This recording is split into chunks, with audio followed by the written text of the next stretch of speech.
Crime alert, डरना नहीं मिटाना है।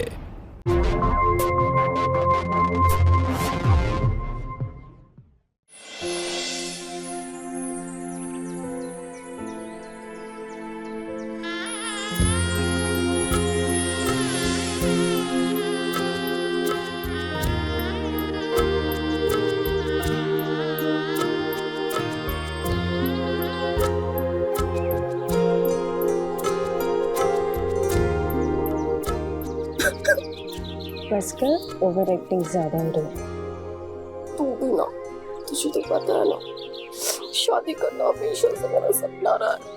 तो आज ही वो सपना पूरा हो रहा है, तो रोना कैसे आ सकता है ना? इसीलिए थोड़ा ड्रामा करना पड़ रहा है।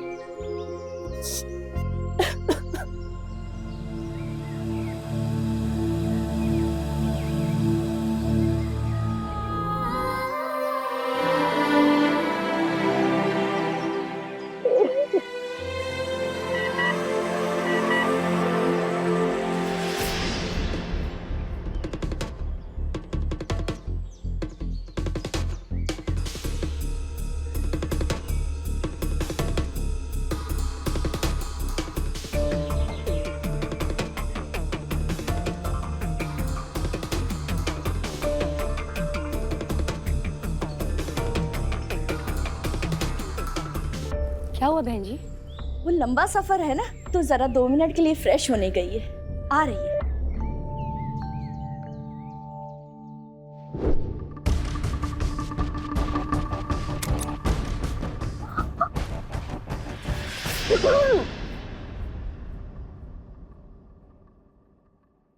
सॉरी यार, ये ना कहीं भी शुरू हो जाते हैं।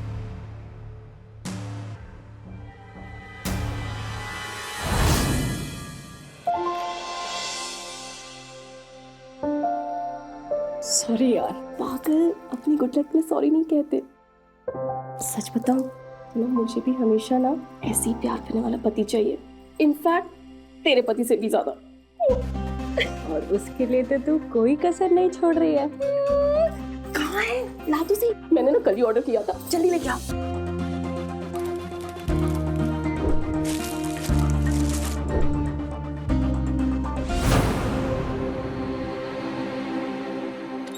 क्या बात है जीजू, तुझे इसमें देख के तो दुनियादारी भूल जाएंगे और बस तेरे गुलाम हो जाएंगे। चुप कर, वापस डाल दे उसमें। बेटा नेहा,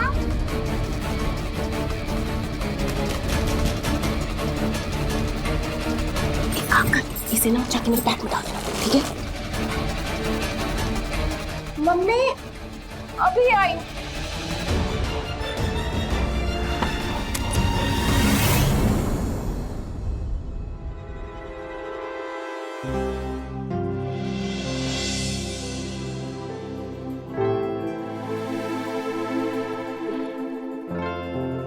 पता नहीं अब तक कहाँ रह गए।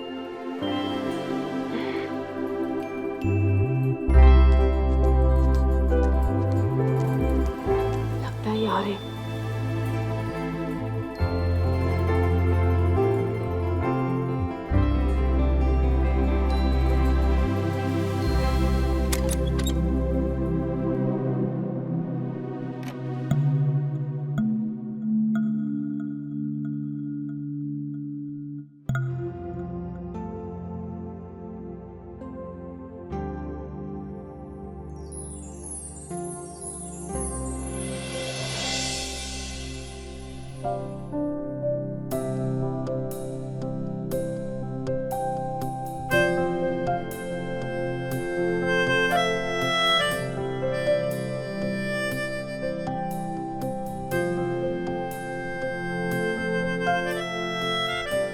अरे वाह, तुम तो मेरे ख्वाबों से भी ज्यादा खूबसूरत हो।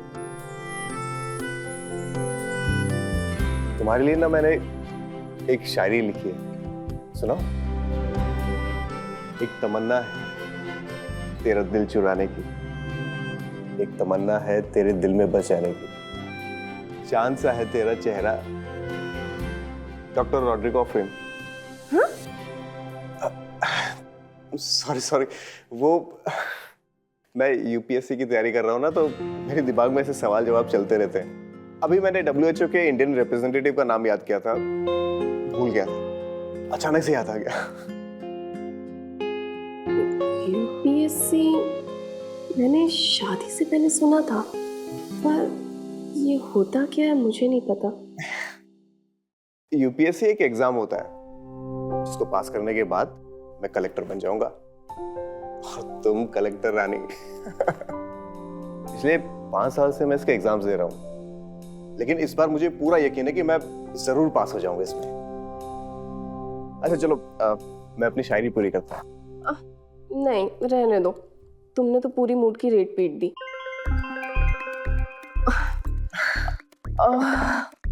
सॉरी, वो मम्मी ने कहा था कि शादी के बाद ना कुछ दिन तक पटर पटर मत करना, चुप रहना।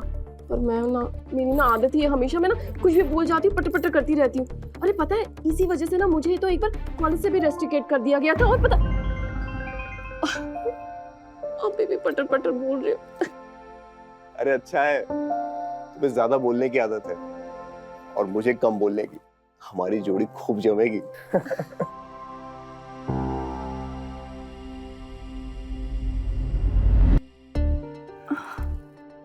तो हम कब जा रहे हैं?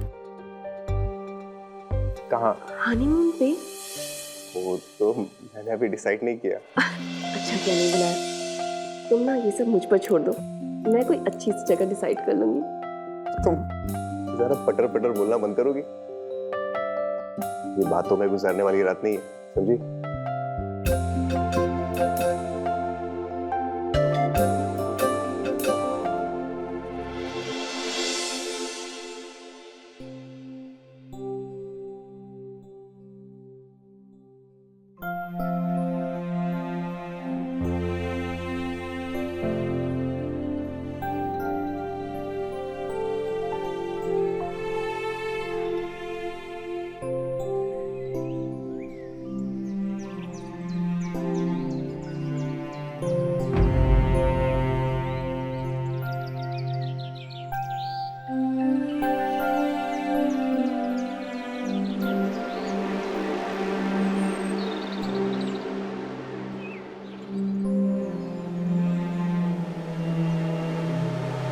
तुम कौन हो? भाभी मैं नवीन, वो मैं और ऋषि यूपीएससी की कोचिंग में साथ में पढ़ाई करते हैं। बहू,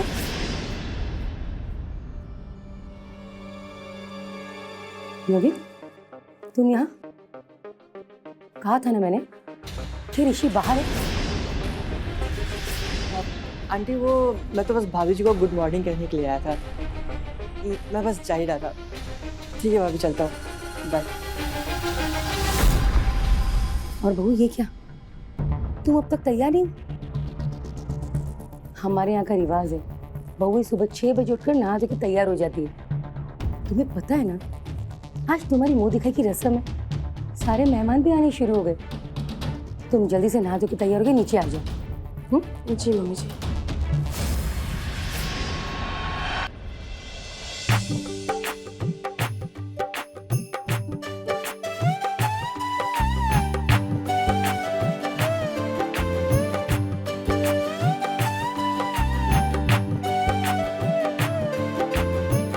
भाई वाह रत्ना, तुम्हारी बहू तो बिल्कुल चांद का टुकड़ा है। जैसी भगवान की मर्जी, कहते हैं ना रिश्ता तो ऊपर वाला बनाता है। बस बहू, अब जल्दी से ना रत्ना को पोते का मुंह दिखा दो। दिखाओगी ना? चाची जी, अरे आप कैसी दकियानुसी बातें कर रही हैं? बच्चे के बारे में अभी हम 2 साल तक सोचेंगे भी नहीं। हाय, तो फिर शादी किस लिए की जब बच्चा ही नहीं सोचना था? तो चाची जी, बच्चे तो जानवर भी पैदा कर लेते हैं, लेकिन बच्चे की जिम्मेदारी सर पर लेने से पहले ये ज्यादा जरूरी है कि हम अपने सपने पूरे करें ताकि उनकी परवरिश अच्छे से कर पाए। इसलिए पहले मैं आईएएस बनना चाहता हूँ। एक बार आईएएस बन गया ना, फिर ये सारी चीजें बाद में देखी जाएंगी। चलो बहू, किचन में चलो, अपने हाथ से हलवा बना के सबको खिलाओ। हमारे यहाँ का रिवाज है ना।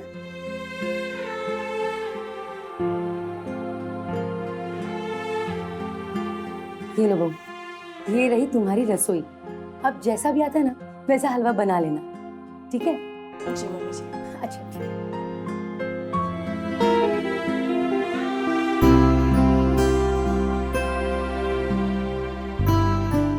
ऋषि ने तो मेरा दिल ही जीत लिया। हमेशा से सोचा था कि मुझे ऐसा ही प्यार करने वाला पति मिले। अब मेरी बारी, मैं भी ऋषि को बताऊंगी कि मैं उससे कितना प्यार करती हूँ। चाचू मोबाइल दो ना गेम खेलने के लिए। हाँ, ये नहीं, ये लो।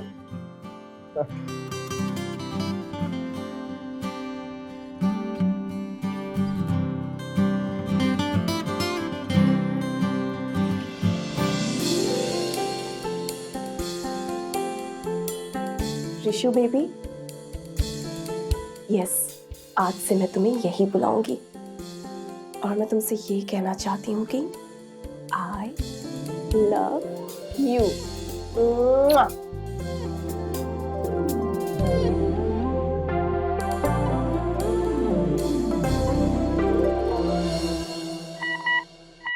ऋषु बेबी, यस, आज से मैं तुम्हें यही बुलाऊंगी और मैं ये कहना चाहती हूँ कि आई लव यू।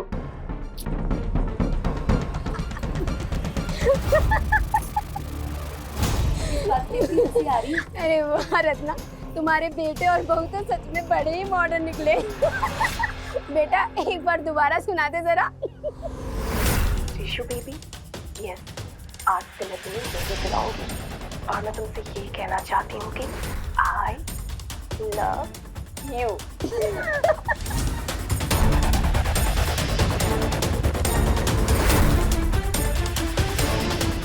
चलो चलो मेरे साथ चलो। माँ जी, पर हुआ क्या है?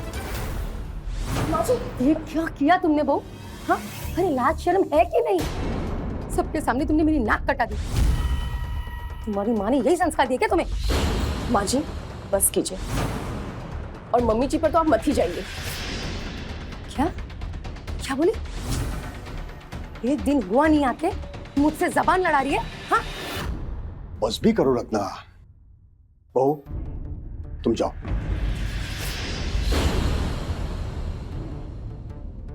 देखिए देखो इसका तेवर, कैसे जबान लड़ा रही मुझसे। शांत हो जाओ, तुम्हें भी अपनी जुबान पे लगाम लगाना चाहिए। आपको पता नहीं ना कि बाहर इसने क्या कांड की? सब लोग हम पर हंस रहे हैं। बात को समझो रत्ना, पराए घर की बेटी है, अभी अभी हमारे यहाँ आई है। अगर तुम अभी से ऐसे डांटोगी तो वो कभी अपने दिल से तुम्हें वो प्यार और सम्मान नहीं दे पाएगी। इसलिए जरा धीरज से काम लो, ठीक है?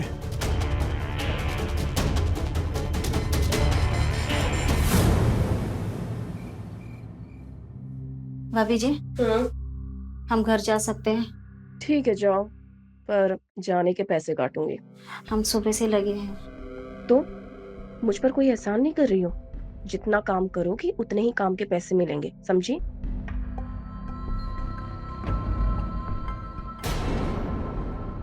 सुनो, तुम्हारे पति का फोन आया था। बेटे की तबीयत खराब है ना?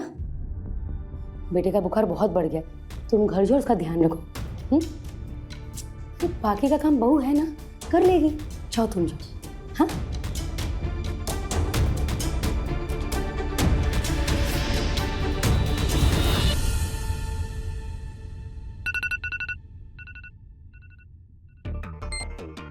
और मेरी जान, कैसी चल रही है शादीशुदा जिंदगी?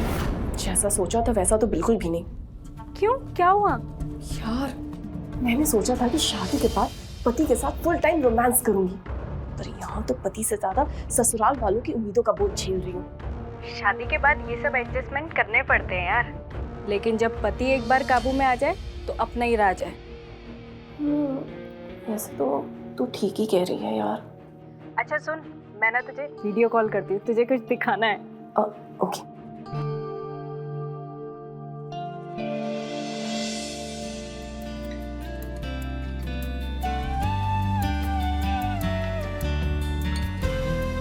देखा? वाह यार, ये करण ने सजाया मेरे लिए।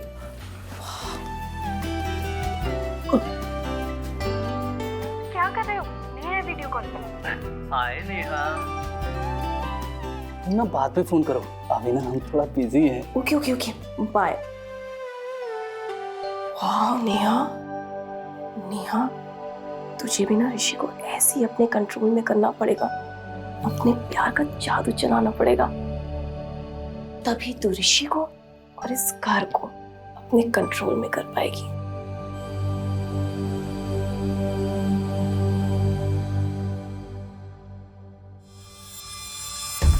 अरे बहू, इधर आना तो। जी मम्मी जी। सिर में बहुत दर्द है, तेल लगा देना मुझे।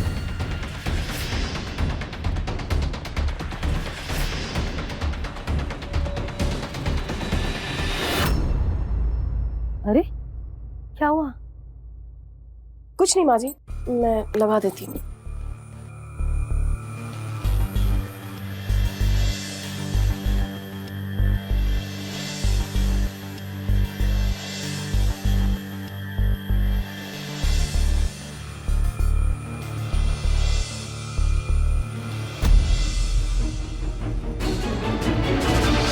क्या सोच के ससुराल आई थी और क्या हो गया? पहले पूरा दिन रसोई में जान मारी करो और अब इनकी सेवा।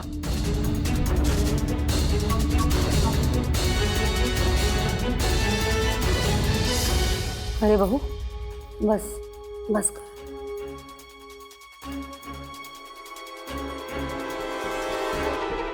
अरे सुन, ये ले, मम्मी जी इसकी क्या जरूरत है?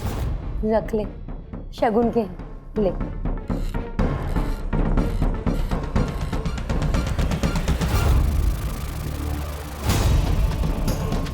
इन लोगों ने तो मुझे नौकरानी बना कर रख दिया है इस घर में।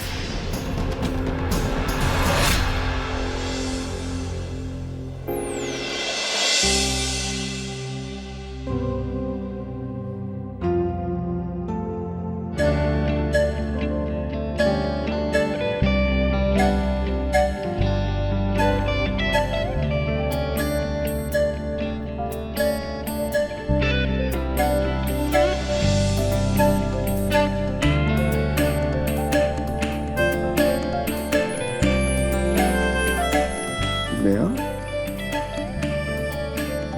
ये तुम क्या कर रहे हो?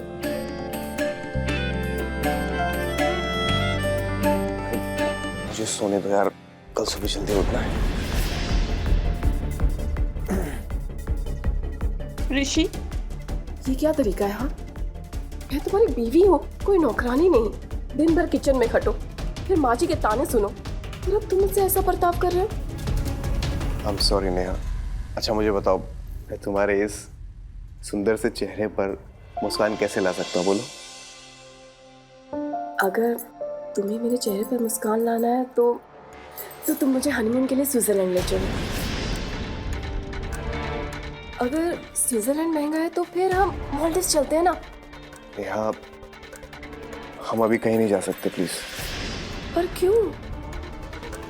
नेहा, 1-2 महीने बाद मेरे यूपीएससी के एग्जाम है और मैं भी कोई काम भी नहीं करता, तो मेरे सारे खर्चे पापा उठाते हैं, तुम्हें पता है ना। ऋषि, 1 हफ्ते के लिए चलते हैं ना, कौन सी बड़ी बात हो जाएगी। और रही बात पैसों की, तो पापा जी से मांग लो ना प्लीज, इतना तो कर ही सकते हो ना मेरे लिए। मैं वो नहीं कर सकता नेहा, पापा को पेंशन मिलती है, मैं उन पे और बोझ नहीं बन सकता प्लीज।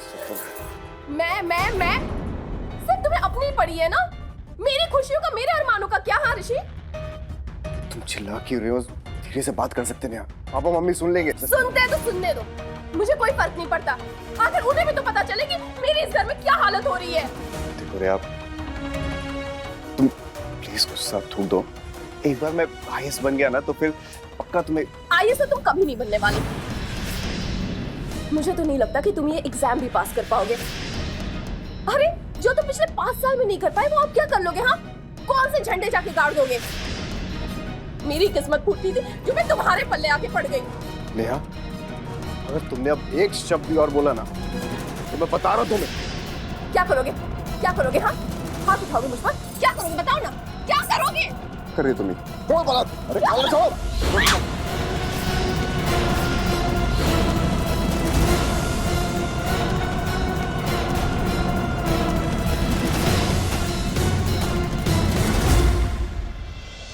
अरे आज कमो बुआ का फोन आया था, रात को खाने पे बुलाया, सब चलेंगे थोड़ी देर में। माँ, मैं कहीं नहीं जाने वाला, मेरा यूपीएससी का एग्जाम है, आप लोग जाओ। अच्छा कोई बात नहीं, ये नहीं जाएगा तो बहू को ले जाएंगे साथ में। हाँ। है ना? हाँ बहू। वो माँ जी, मेरे सर में ना थोड़ा दर्द है। अच्छा ठीक है बहू, तुम आराम कर लो, हम दोनों चले जाएंगे। हाँ? जी।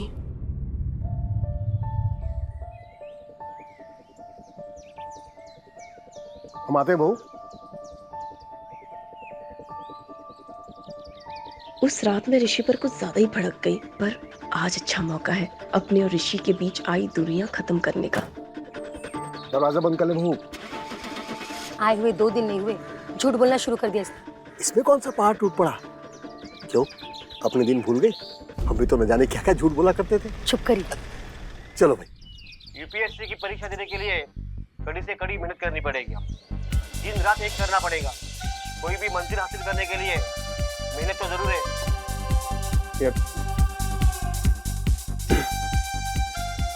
Sorry sir.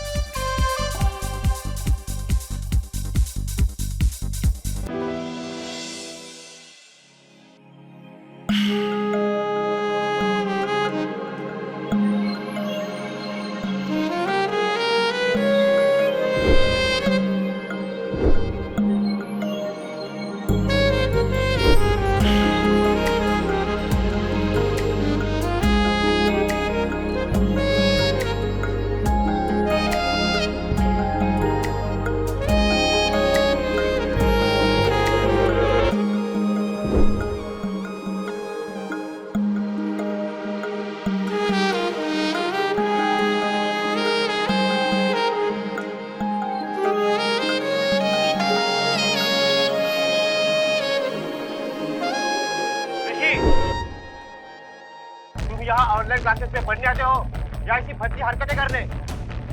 Sir, sorry sir. मैं तुम्हारी क्लास ऑफ कर रहा हूँ। सर,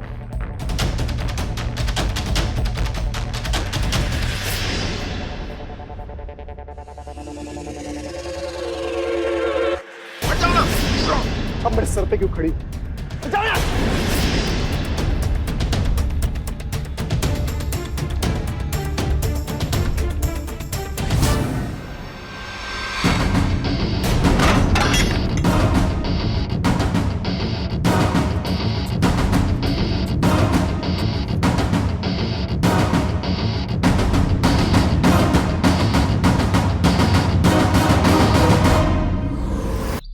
अरे यार, जब से मेरी शादी हुई है ना, मुझे ऐसा लगता है मैं पढ़ाई पे फोकस नहीं कर पा रहा हूँ यार। एक तो पढ़ाई का इतना स्ट्रेस और ऊपर से ये नेहा हर बात पे ना बुरा मानने को तैयार बैठी है। लेकिन क्यों? अरे वो चाहती है मैं हर समय हर वक्त उसको खुश रखूं। मेरे लिए मुमकिन नहीं है भाई। भाई, तुमने शादी की है तो जिम्मेदारी तो निभानी पड़ेगी ना। बात तो सही कह रहा है। तो तू ही बता दे फिर क्या करूं? तो तू एक काम कर, भाभी को ना आज शाम को कहीं घुमाने के लिए लेके जा। उनके साथ अच्छा टाइम स्पेंड कर, अच्छी अच्छी बातें कर और उन्हें समझाने की कोशिश कर। गुड आइडिया यार। मुझे एक रिजॉर्ट के बारे में पता है, मैं तेरी रिजर्वेशन करवा देता हूँ, तुझे ना वहाँ से कॉल भी आ जाएगा। यार नवीन, मेरे पास पैसे ही नहीं है भाई, थोड़े पैसे उधार दे देगा प्लीज। अब इस काम के लिए पापा से थोड़ी ना पैसे मांगूंगा यार। चल ठीक है, देता हूँ, लेकिन एक शर्त पे, अगले महीने पूरे पैसे वापस लौटा दो। थैंक यू सो मच यार।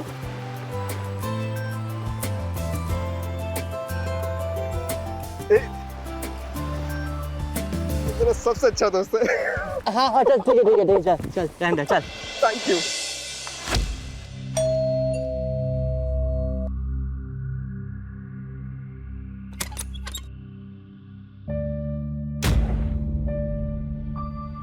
नेहा सुनो ना, मेरे पास टाइम नहीं है।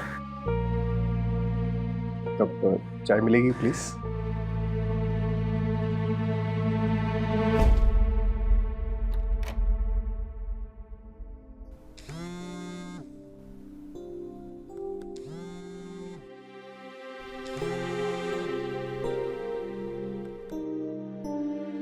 हेलो हेलो, मिस्टर ऋषि से बात हो सकती है? जी फिलहाल वो तो अभी नहीं है, पर कहिए, मैं उनकी मिसेस बोल रही हूँ। मैम, मैं रॉयल ओएसिस रिजॉर्ट से साक्षी बोल रही हूँ। मैंने ये बताने के लिए कॉल किया है कि मिस्टर ऋषि ने आज शाम की जो हनीमून स्वीट बुक कराई थी वो कंफर्म हो गई। Honeymoon sweet? ओके ओके, ठीक है, थैंक यू सो मच। अच्छा, तो ये मुझे सरप्राइज देना चाहते थे।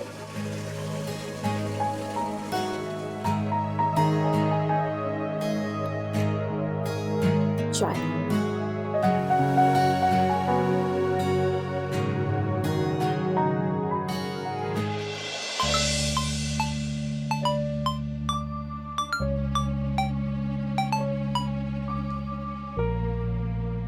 हाँ सर।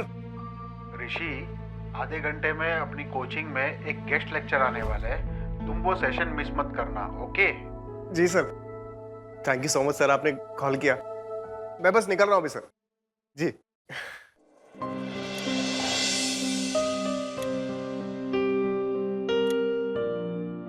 मुझे ऋषि के साथ ऐसा बर्ताव नहीं करना चाहिए था कल। एक काम करती हूँ, आज पेरेंट्स से माफी मांगती हूँ और उसके बाद अपना जादू चलाऊंगी। माँ। हाँ बेटा। वो मैं कोचिंग जा रहा हूँ, सर ने बुलाया था एक जरूरी सेशन के लिए। ठीक है। ठीक है माँ। इन लोगों ने तो मेरा मजाक बना के रख दिया। ऐसा लगता है जैसे कि इस घर में शादी करके मैंने अपनी जिंदगी बर्बाद कर ली है। बहू, बिजनौर से ना जयंती मौसी आने वाली है, उनके लिए पालक पनीर बनाओ। नहीं बनाऊंगी। क्यों? क्योंकि नहीं आता है मुझे। ये कौन सा तरीका है मुझसे बात करने का? मुझे ऐसे ही आता है बात करने की। मुझे भी तुम्हें सीधा करना आता है, समझे ना तुम? रुको। नमस्ते समधन जी। बहन जी, तुमने अपनी बेटी को कुछ संस्कार दिए कि नहीं? क्या हुआ बहन जी, सब ठीक तो है ना? मुझसे जबान लड़ा रही है। नहीं नहीं, नेहा ऐसा नहीं कर सकती है। नेहा है आपके पास वहाँ? जरा फोन दीजिए उसे। ये लो, बात करो। हेलो। हेलो नेहा, बेटा मैं ये क्या सुन रही हूँ? एक हफ्ता भर नहीं हुआ है शादी को और ये क्या ड्रामे शुरू कर दिए वहाँ पर? नेहा, सासू माँ से माफी मांग बेटा, अभी माफी मांग। नहीं, मैं नहीं मांगूंगी। नेहा बेटा, तेरा बसा बसाया घर उजड़ जाएगा। अपनी जिद छोड़ दे और सासू माँ से माफी मांग ले बेटा, तुझे मेरी कसम है।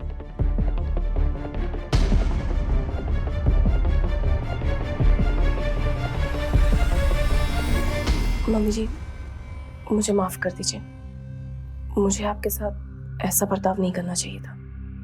ठीक है, जाओ पालक धो के ले आओ, जाओ।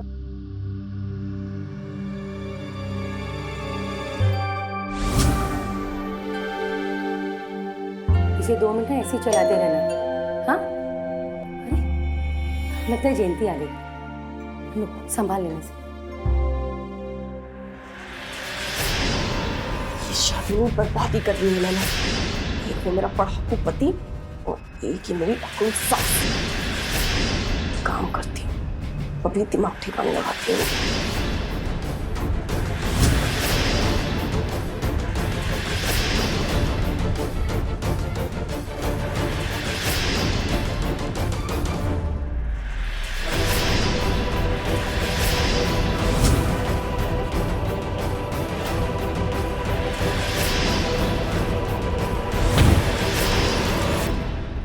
जयंती, आज मैंने तुम्हारी मनपसंद पालक पनीर बनाई है, खा के देखना।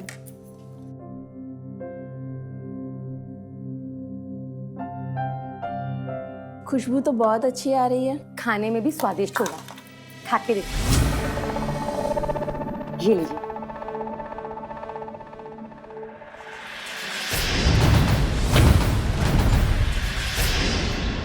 क्या हुआ? ये क्या बनाया है? ऐसा लग रहा है पूरी सब्जी में नमक का डब्बा ही पलट दिया है।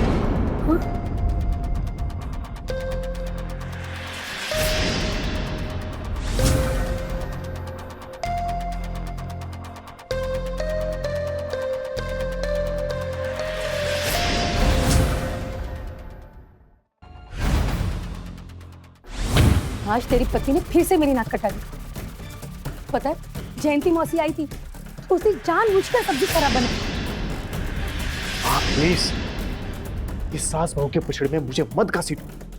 मुझे ना लाइफ में कुछ करना है, IAS बनना है, समझे आप? वैसे भी शादी करके पछता रहा हूं। इसको आप झेलो, ठीक है? मैं चल।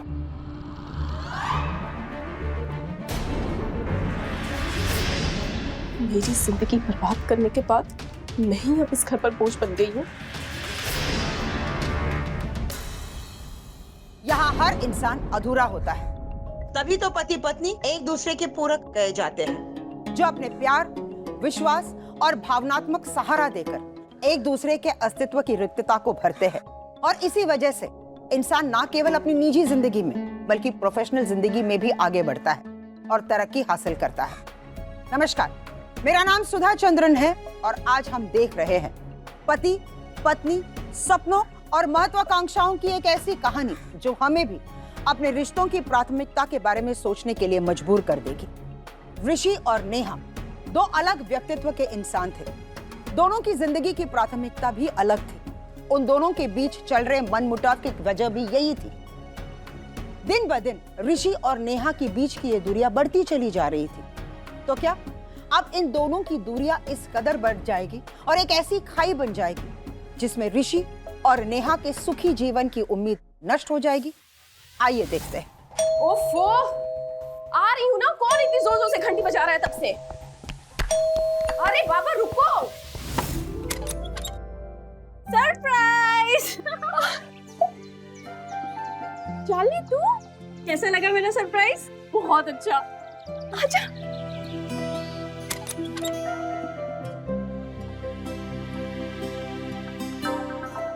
और बता, कैसी है तू?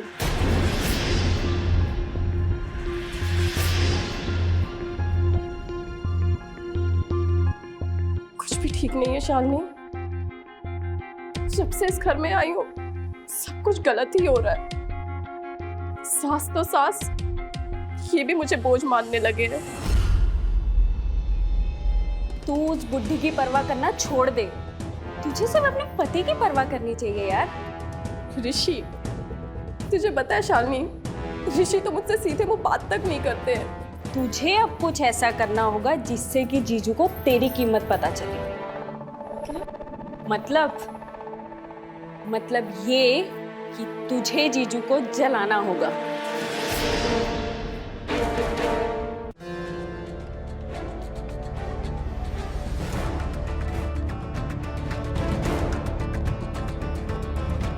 और नवीन, कैसे हो? अरे भाभी, आप वहाँ क्यों खड़े हैं? इधर आइए ना।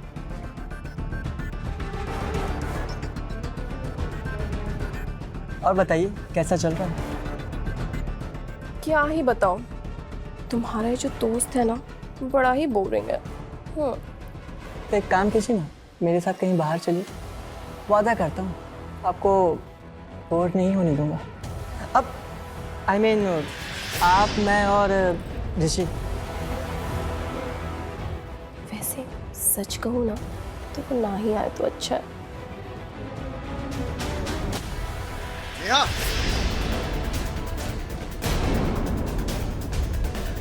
नेहा,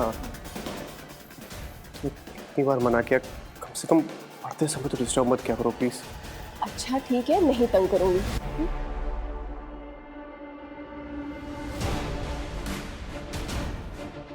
अच्छा सुनना, मुझे ना एक ज़रूरी काम याद आ गया है। मैं बाद में मिलता हूँ ना। लेकिन ये क्वेश्चन बाद में मिलते हैं प्लीज़। चल बाय, सी यू।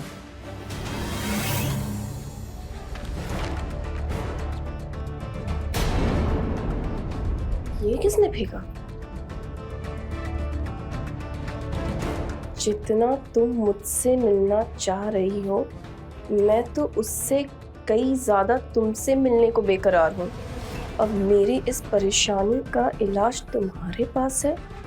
आज शाम 4 बजे सेंट्रल पार्क में मुझसे आके मिलो। मैं वादा करता हूँ आज की शाम तुम कभी नहीं भूल पाओगी।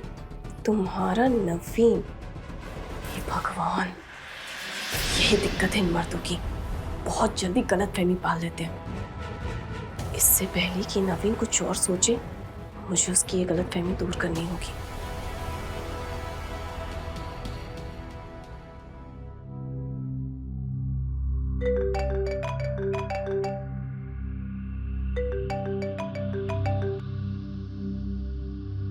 हाँ सौरभ बोलो। वो नवीन है ना, वो सबको बोल रहा है कि उसके और भाभी के बीच कुछ चल रहा है। क्या ये तुम क्या बोल रहे हो? ऋषि, अच्छा सुनो, मैं तुम्हें थोड़ी देर में कॉल करता हूँ। वो दरअसल मुझे ना बाहर कुछ सामान लेने जाना है, तो मैं लेकर आती हूँ। अच्छा, ऐसा कौन सा सामान लेने जा रहे हो तुम? मुझे बोल देती, मैं ले आता। क्यों, आज तुम्हें पढ़ाई नहीं करनी? मैं लेकर आ जाऊंगी, तुम पढ़ाई करो।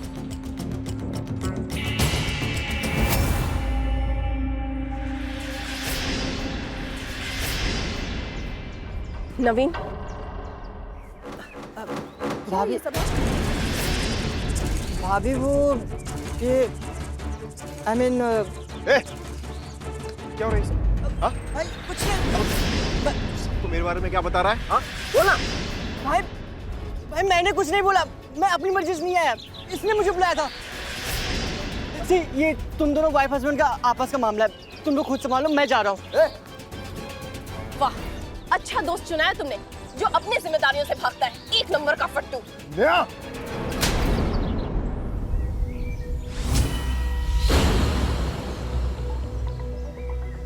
तुम्हारे दोस्त ने मुझे चिट्ठी भेजी थी, इसलिए उसकी गलतफहमी दूर करने के लिए आई थी।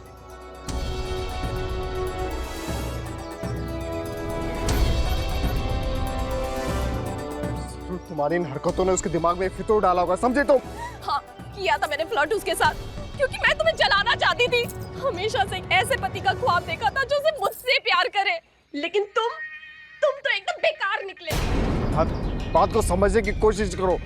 अरे मैं ये जो भी कर रहा हूँ तुम लोगों के लिए तो कर रहा हूँ ना, ताकि तुम सबको एक बेहतर जिंदगी दे सकूं। और तुम सच में एक नंबर के मतलबी इंसान हो। तुम्हें सिर्फ अपनी फिक्र है, अपने सपनों की, अपने अरमानों की। मेरे सपनों का क्या? हाँ, मेरे अरमानों का क्या? नेहा, तुम्हारे इस फालतू बकवास के लिए मेरे पास टाइम नहीं, समझी तुम? मैंने अपनी जिंदगी के 5 साल दे दिए अपने सपने को पूरा करने के लिए।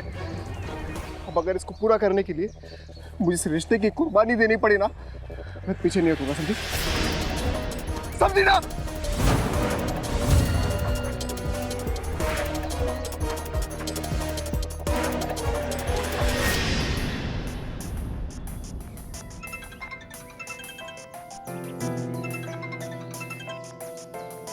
हेलो, तूने ऋषि जीजू को जलाया कि नहीं? मैंने उन्हें नहीं, बल्कि उन्होंने मुझे जलाकर राख कर दिया। क्या मतलब? अच्छा सुन, मुझे पता चल गया कि मुझे ऋषि से क्या चाहिए। क्या? बदला। सच्चे रिश्तों की बुनियाद में निष्कपट और निस्वार्थ प्यार होना बेहद जरूरी है, लेकिन अफसोस ऋषि और नेहा के रिश्ते में सच्चा प्यार तो गायब ही हो गया। प्यार की जगह एक्सपेक्टेशन यानी कि उम्मीद ने ले ली थी। ये दोनों अपने साथियों से यही उम्मीद कर बैठे थे कि वो एक दूसरे के सपनों को समझेंगे, जिसकी वजह से एक दूसरे के सपनों का सम्मान करना ही वो भूल गए। इस वजह से नेहा और ऋषि के रिश्तों का ये कारवां अब एक भयानक अंजाम की तरफ बढ़ चला था। बेटा, कल के एग्जाम की कैसी तैयारी है?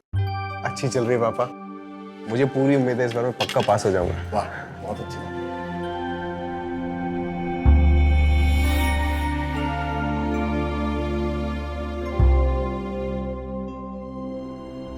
नेहा, तुम खाना नहीं खाओगी? नहीं, तुम सब खा लो, मैं बाद में खाती हूँ।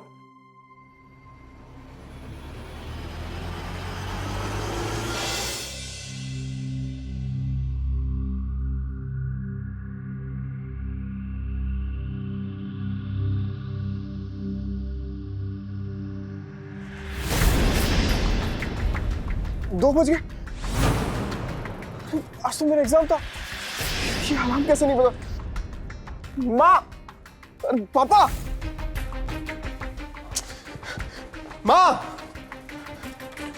माँ, माँ, पापा, पापा, पापा उठो ना। हाँ, क्या हुआ? दोपहर के 2 बजे, मेरा एग्जाम था आज। सोते कैसे रह गया अभी तक? पर ऐसे कैसे हो सकता कि हम में से किसी की भी नींद नहीं खुली? मैंने तो अलार्म भी लगाया था, पता नहीं क्यों नहीं खुली हमारी। हे भगवान, और ये सब कैसे हुआ? मैं बताती हूँ।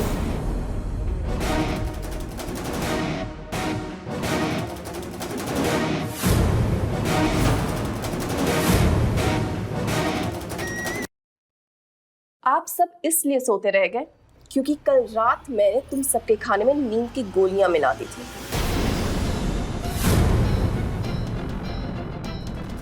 हाँ? लेकिन तुमने ऐसा किया क्यों? क्यों किया? हाँ, ताकि तुम्हें भी वो दर्द महसूस हो जो हर वक्त हर पल इस घर में मुझे महसूस हो रही है। जब से इस घर में आई हूँ तब से एक बेचैनी, एक तड़प हर वक्त मेरे अंदर है, और इस सबकी जिम्मेदार ना तुम हो। तुम इंसान नहीं, तुम मेरे ख्वाबों की, मेरे अरमानों की एक जिंदा लाश हो, समझे? बड़े आए कलेक्टर बनने वाले। हाँ, अरे पहले जाके ना शक्ल देखो अपने आईने में, समझे? बदतमीज औरत।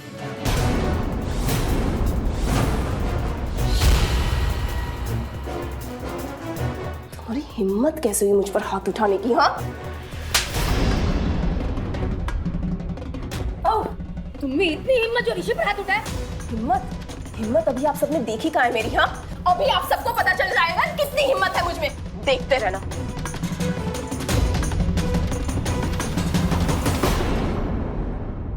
नेहा ने फोन बंद कर रखा है। हे भगवान, ये लड़की कहाँ गई होगी? कहीं कोई ऊंची नीच न हो गई? हमारी तो नाक ही कट जाएगी। मैं देखता हूँ। मैडम जी, यही मेरे पति है, और अंदर आइए आप, आइए अंदर। मैडम जी, ये है मेरे सास और ससुर, और इन्हीं के कहने पर मेरे पति ने मुझे जानवरों की तरह पीटा। मैंने इसको नहीं मारा। हाँ, हमारी थोड़ी सी बहस हुई थी, लेकिन इसने मुझ पे हाथ उठाया, मैंने इस पे हाथ नहीं उठाया था। मैडम जी, ये आदमी एक नंबर का झूठा है। पहले इसने मुझे बालों से घसीटा और मेरे पीठ में बहुत जोर से लात मारी। लेकिन थाने में तो तुमने कहा था कि इसने गला दबा के जान से मारने की कोशिश की है तुम्हें। हाँ ना मैडम जी, वो भी किया, पर उसके बाद किया इसने। झूठा है आदमी। मैडम जरा इधर आना। हमारा पति और ससुराल वाले सीधे साधे लोग लग रहे हैं। कोई भी कदम उठाने से पहले मेरी एक दरख्वास्त है तुमसे, देखो कुछ ऐसा मत करना कि तुम्हारी वजह से किसी बेगुनाह की जिंदगी बर्बाद हो जाए। और एक बात, इस केस की मैं अच्छे से छानबीन करूंगी। अगर मुझे पता चला कि तुमने इन्हें झूठ बोल के फंसाया है तो मैं तुम्हें भी नहीं छोड़ूंगी।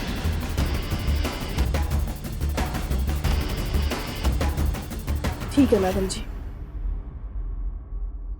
तो मैंने एक फैसला किया है जिससे हम सबकी जिंदगी आसान हो जाएगी।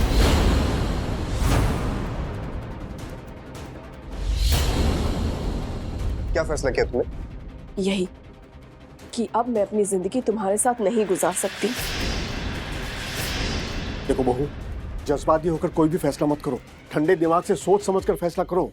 मैंने बहुत सोच लिया और समझ भी लिया, और एक बात मैं अच्छे से समझ गई हूँ कि इस घर की चार दीवारी में, इस रिश्ते में मेरा दम घुटता है। इसलिए मुझे इस आदमी से तलाक चाहिए।